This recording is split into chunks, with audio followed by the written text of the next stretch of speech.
Are you crazy? আবির, ভুলে যেও না আমরা রিলেশনে আছি। গল্পের কথায় আবিরের হুঁশ ফিরে আসলো। আবির নিজেই নিজে বেশ শান্ত করে নিয়ে বলল, সরি গল্প, তুমি একটু ওয়েট করো, আমি নীলাশার সাথে 1 মিনিট কথা বলে আসি। আবির তড়িৎ গতিতে পা ফেলে আসলো নীলাশের টেবিলের সামনে। নীলাশা আবিরকে এখানে দেখে বোকা বনে গেল।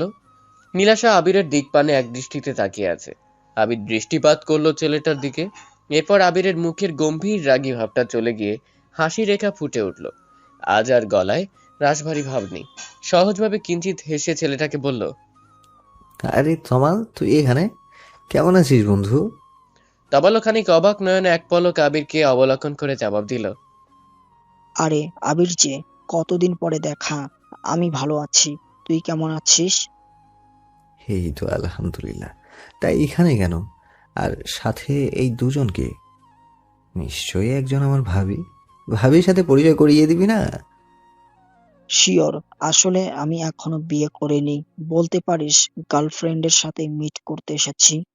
ওকে, পরিচয় করিয়ে দেই। এই হলো নীলাশা রহমান। তমাল যেন তার বাক্যটা শেষ করতে পারল না। আবির তার আগেই তমালের মুখের কথা কেড়ে নিয়ে প্রশ্ন রাখল, মিস নীলাশা বুঝি আমার হবু ভাবি? হঠাৎ আবিরকে এতটা ধৈর্য হারা উদ্যত দেখে তমাল শঙ্কিত হলো।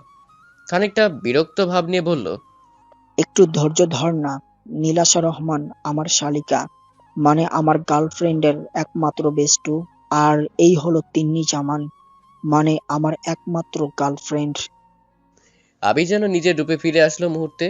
ওষ্ঠদয় গোল করে প্রত্যুত্তর করলো, হো, তাই বল। একটা কথা জিজ্ঞেস করব। হ্যাঁ, করো। নীলাশা আর তিন্নিকে দেখে মনে হচ্ছে বাচ্চা বাচ্চা দুটো মেয়ে। তুই এর প্রেমে পড়লি কিভাবে? তমাল নিজের মনের ভাব প্রকাশের জন্য দীর্ঘ এক নিঃশ্বাস ছেড়ে নিয়ে বলল, আর বলিস না ভাই, এই যে তিন্নি জামান, ইনি হলেন আমার কাজিন, মানে আমার ছোট কাকার মেয়ে।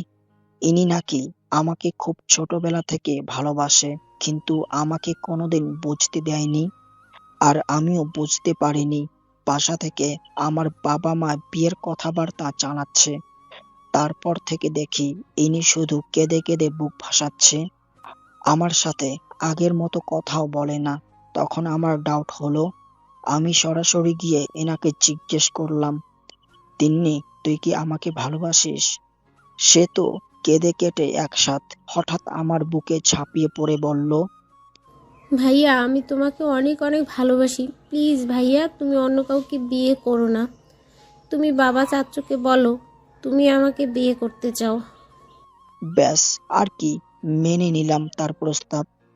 যে আমাকে এতটা ভালোবাসে তাকে ফিরিয়ে দে কি করে? তবে তাকে একটা শর্ত দিয়েছি, ভার্সিটিতে ভর্তি হও, তারপর বিয়ে করব। আমি ইঞ্জিনিয়ার, আমার বউ তো আর অশিক্ষিত থাকতে পারে না। খুব ভালো লাভ স্টোরিটা। তা বিয়ের দাওয়াত পাবো তো? কেন পাবি না? অবশ্যই পাবি। নীলাশা, তুমি আবার মুখ কালো করে আছো। আরে ম্যাম, চিল করো। এভাবে ভেঙে